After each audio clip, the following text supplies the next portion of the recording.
السلام علیکم ورحمۃ اللہ وبرکاتہ۔ آج انشاءاللہ ہم سیکھیں گے میت کو کس طرح غسل اور کفن دیا جاتا ہے، کیونکہ اسلام ہم کو احترام انسانیت کا درس دیتا ہے۔ ہمیں نہ صرف زندہ انسان بلکہ مرنے والوں کا بھی احترام کرنے کا حکم دیا گیا ہے۔ اس احترام کا تقاضا ہے کہ مرنے کے بعد میت کو نہلا کر صاف ستھرے لباس میں دنیا سے رخصت کیا جائے، اور جو لوگ اس کام میں حصہ لیتے ہیں اللہ سبحانہ وتعالیٰ نے اس کے لیے بہت زیادہ اجر رکھا ہے، تو یہ عمل سب کو آنا چاہیے۔ پتہ نہیں کس وقت کس پر یہ وقت آ جائے۔ اللہ ہم سب پر اپنا خاص رحم و کرم کرے اور اپنے حفظ و امان میں رکھے، آمین۔ جی تو اب غسل کے متعلق کچھ ضروری چیزیں ہیں، ان کو جان لیتے ہیں۔ سوال یہ ہے کہ غسل کون کروا سکتا ہے؟ جی اس کا جواب یہ ہے کہ قریبی رشتہ دار غسل دلانے کے زیادہ مستحق ہوتے ہیں۔ نمبر 2، جو دین کا علم رکھنے والے اور آداب غسل سے واقف ہوں۔ اور نمبر 3 ہے کہ مرد مردوں کو اور عورتیں عورتوں کو غسل دیں۔ بس شوہر اور بیوی کے اوپر یہ رول لاگو نہیں ہوتا، بیوی بھی اپنے شوہر کو غسل دے سکتی ہے اور شوہر بھی اپنی بیوی کو غسل دے سکتا ہے۔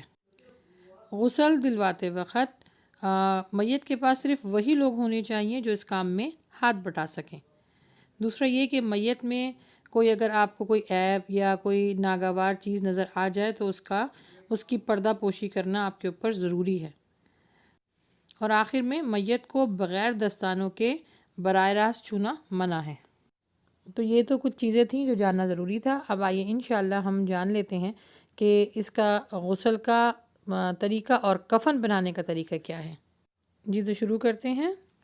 مسلمان فوت ہو جائے تو اسے غسل دینا ضروری ہے، خواہ وہ بالغ ہو یا نابالغ، عورت ہو یا مرد۔ اس کا جسم مکمل طور پر محفوظ ہو یا جسم کا کچھ حصہ ہو، البتہ میدان جنگ میں شہید ہونے والے لوگوں کا غسل نہیں دیا جا سکتا۔ جی اب وہ چیزیں جو آپ کو غسل کے لیے چاہیے، چاہے وہ مرد ہو چاہے عورت، یہ دونوں کے لیے یہ چیزیں ہونا ضروری ہے۔ نمبر 1، پاک صاف پانی اور نیم گرم ہونا چاہیے، صابن یا شیمپو، بیری کے پتے، کافور، روئی کا ایک بنڈل یا کپڑے کے جو چھوٹے ٹکڑے ہوتے ہیں وہ بھی لے سکتے ہیں، ربڑ کے جو دستانے یعنی گلوز ہوتے ہیں وہ ہونا ضروری ہے، اور 3 گہرے رنگ کی پھولدار موٹی چادریں ہونی چاہیے۔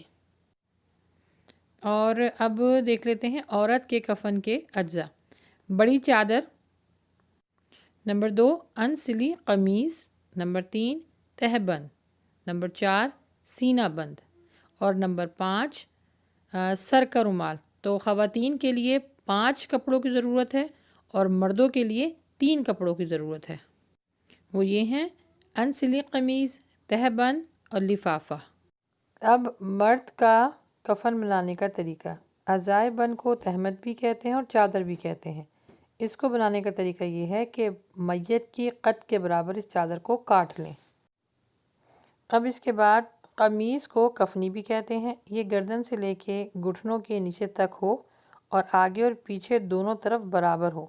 بعض لوگ پیچھے کم کر دیتے ہیں اور آگے زیادہ کر دیتے ہیں، یہ غلط ہے، اور کچھ لوگ سلائی کرتے ہیں، یہ بھی درست نہیں ہے، یعنی اس میں چاک اور آستینیں نہیں ہوتی ہیں۔ اس کو بنانے کا طریقہ یہ ہے کہ جو مرد کا کفن ہے اس کو کندھوں کے اوپر سے چیریں، یعنی جس طرح عام قمیض استعمال کرتے ہیں اس طرح اس کا گریبان نہ ہو بلکہ ایک کندھے سے لے کے دوسرے کندھے تک ہو۔ اب اس کے بعد لفافے کو بڑی چادر بھی کہتے ہیں۔ اس کی مقدار یہ ہے کہ میت کی قد سے بڑی ہو کر دونوں طرف سے آسانی کے ساتھ باندھ دی جائے۔ اس کے بنانے کا طریقہ یہ ہے کہ پہلے میت کے قد سے ناپ لیں، پھر تقریباً 2 یا 3 بالش ایک ہاتھ برابر بڑی کر کے کاٹ لیں۔ یہ سب چیزیں غسل دینے سے پہلے تیار کر لیں۔ اب دیکھ لیتے ہیں عورت کے کفن بنانے کا طریقہ۔ عورت کے لیے 5 کپڑے ہوتے ہیں، عزائے بند، قمیص، لفافہ، خمار اور خرقہ۔ عزائے بند بنانے کا طریقہ۔ جس طرح مردوں کا عزائے بند بنتا ہے بالکل اسی طرح عورت کا بھی عزائے بند بنتا ہے۔ قمیص بنانے کا طریقہ۔ مرد اور عورت کی قمیص یعنی کفنی میں فرق صرف اتنا ہے کہ مرد کی کفنی کندھوں کی سمت سے چیری جاتی ہے اور عورت کی چھاتی کی طرف سے، یعنی جس طرح ہماری عام قمیض بنائی جاتی ہے، سامنے سے گریبان ہوتا ہے، بالکل اسی طرح عورتوں کی قمیض یعنی کفنی بنائی جاتی ہے۔ اب خمار بنانے کا طریقہ ہے۔ خمار یعنی اوڑھنی، اس کو دوپٹہ بھی کہتے ہیں۔ یہ نصف پشت سے لے کر سینے تک ہونی چاہیے، جس کا اندازہ 3 ہاتھ یعنی 2.5 گز ہے، اور ایک کان کی لو سے دوسرے کان کی لو تک جو لوگ میت پر زندگی کی طرح اوڑھنی ڈالتے ہیں وہ صحیح نہیں ہے، بلکہ خلاف سنت ہے۔ خرقہ یعنی سینہ بند، یہ پستان سے لے کے ران تک ہونا بہتر ہے۔ میت کے غسل کے لیے عموماً غسل خانہ استعمال ہوتا ہے۔ اگر غسل خانہ چھوٹا ہے تو کوئی مناسب جگہ دیکھ کر جہاں میں مکمل پردے کا انتظام ہو، آپ وہاں غسل دے سکتے ہیں۔ غسل کی جگہ کا انتخاب کرتے وقت پانی کا خیال ضرور رکھنا چاہیے، اور جس پر غسل دیا جا رہا ہو، جس تختے پر، اس کو اونچا کرنے کے لیے اس کے سرانے 2 اینٹیں رکھ دی جائیں۔ غسل کے جو پانی اس کا تیار کرنے کا طریقہ دیکھ لیجئے۔ حسب ضرورت صاف نیم گرم پانی تیار رکھیں۔ بیری کے دھلے ہوئے پتے ایک برتن میں ابالنے کے لیے رکھ دیں۔ 2-3 جوش آنے کے بعد چھان لیں، اور یہ پانی تمام بالٹی یعنی جس سے آپ نہلا رہے ہیں، یہ تھوڑا پانی اس بالٹی میں یعنی اس برتن میں ڈال لیجئے۔ نیز جس دوران یہ پانی تیار ہو رہا ہو تو چارپائی پہ کفن بچھا لیجئے، اور ایک بالٹی میں کافور ملا کر رکھ لیجئے، اور آخر میں یہ میت کے اوپر سے پانی کو نہ بہایا جائے گا۔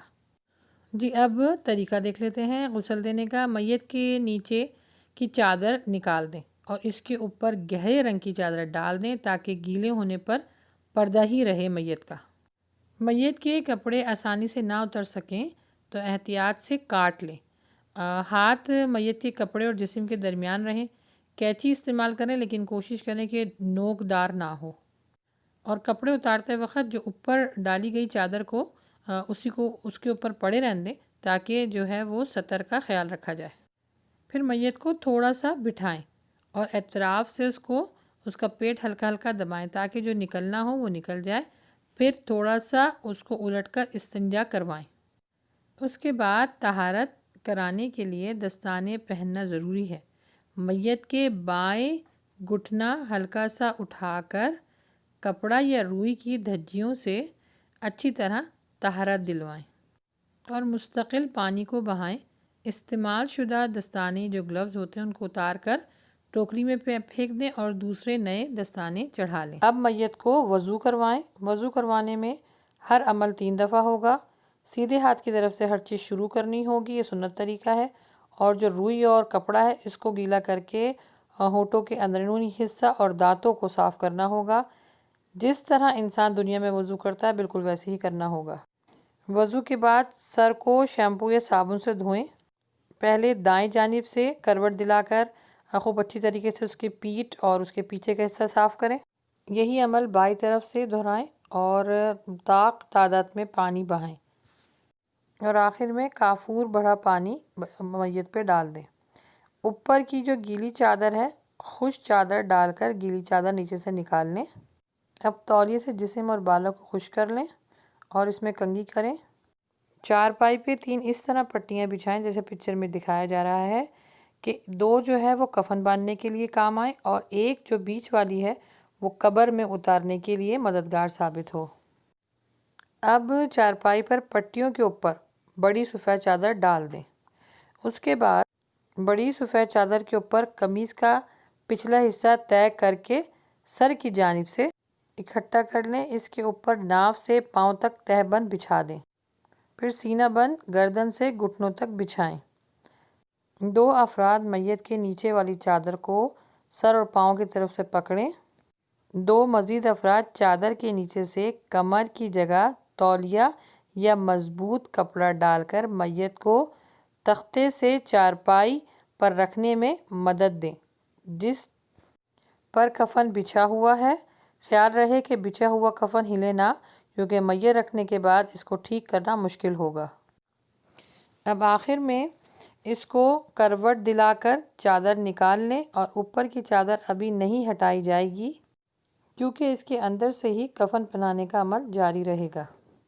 اب کپڑے کا دایاں حصہ اور اندر بایاں حصہ اوپر آ کر قدرے مضبوطی سے لپیٹ دیا جائے گا۔ اب میت کو تہہ بند میں لپیٹ دیں، پھر کپڑا قدرے مضبوطی سے لپیٹیں۔ سر کی طرف تہہ کی ہوئی قمیص سے کاٹے ہوئے حصے میں سر نکالیں۔ یہ کپڑا میت کے سینے پر ڈال دیں اور اطراف سے اچھی طرح باندھ دیں۔ سر کے رومال کو مرد میت کے ماتھے اور کانوں کو ڈھانپتے ہوئے سامنے گردن کے گرد لپیٹتے ہوئے پیچھے لے جا کر باندھ دیں۔ بال اچھی طرح اندر ہونے چاہئیں۔